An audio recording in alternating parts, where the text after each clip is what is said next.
You're talking about the national chairman? Yes. Yes, we come a long way.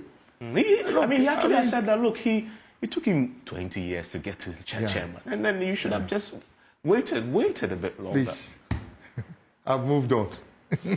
And since we're talking about your friends, another friend of yours, the president. Yes. How are you with him? Oh, look, we have a very good relationship. Still? Still. He must be very unhappy with you that you left his party. Well, he may be unhappy, but we've had a very good... In fact, and I don't mind saying this publicly, that because of the relationship that we've had, I've never, in all the instances where we competed, have had a problem in working to support him after the competition. You know, if you have real deep-seated differences and you go into an election, after that, you probably recoil. But I've been his strongest but you recoiled that in 2007.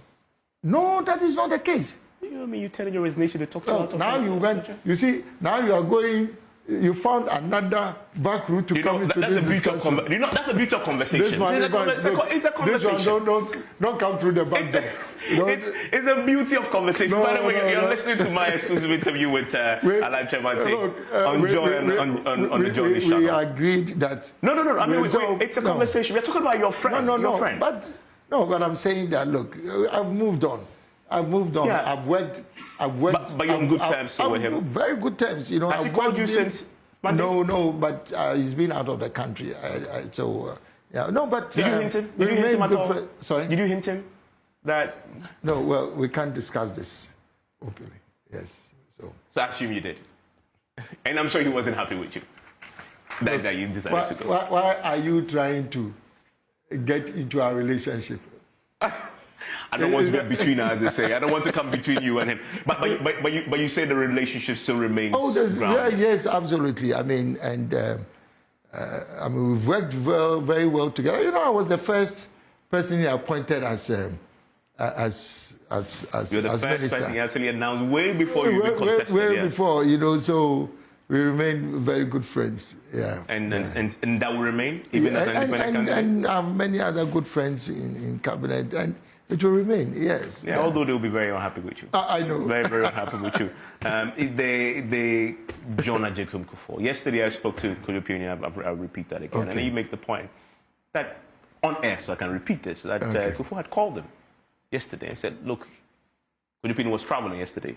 He says if he returns, he should come and see him. So they talk about you. Yeah. Did you consult the old man? I don't want us to be discussing personal relationships and personal matters, you know.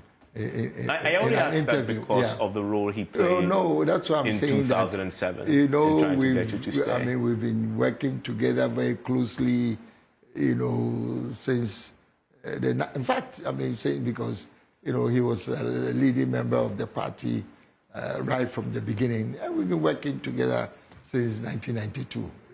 So and we remain, I mean... It goes without saying that he would have known about this. Well, let's move on. Like I'm saying, this is not the subject of our interview. This is the final one. Yes, okay. Was he happy? Must not be happy. Who is that? And Kyerematen yesterday told me that. Kyerematen told me that this one publicly, so this one I can tell you.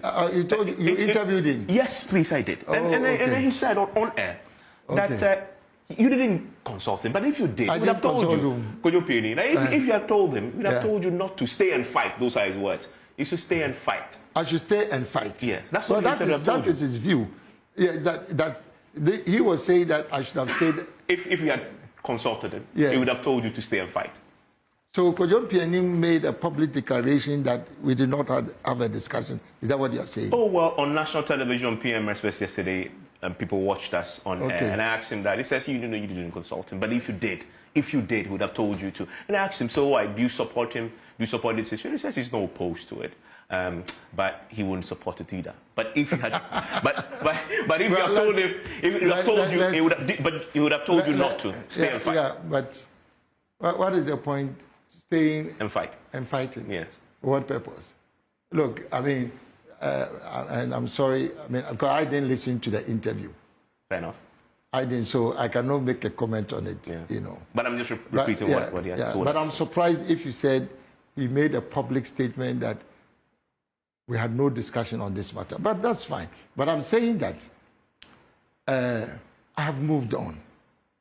I've been a loyal member of this party with a distinguished record as a member of the National Executive, member of the National Council, a member of several of the most important committees.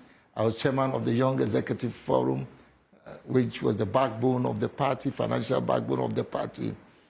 I've served in President Kufuor's government as ambassador You've also to heard the United States. On that point, because it just came up, you mentioned it. You had Hackman say that this assertion you made about investment is not true. Look, Evans, now you found another just because you mentioned it. No, because just because you mentioned it. Because you were making a statement about why I did not stay in the fight. I mean, based on what. Yes, I was telling you that. Look, I've served the party loyally and with distinction. I've served in the government. It's time for me to move on to serve my country in another capacity. Is that a problem?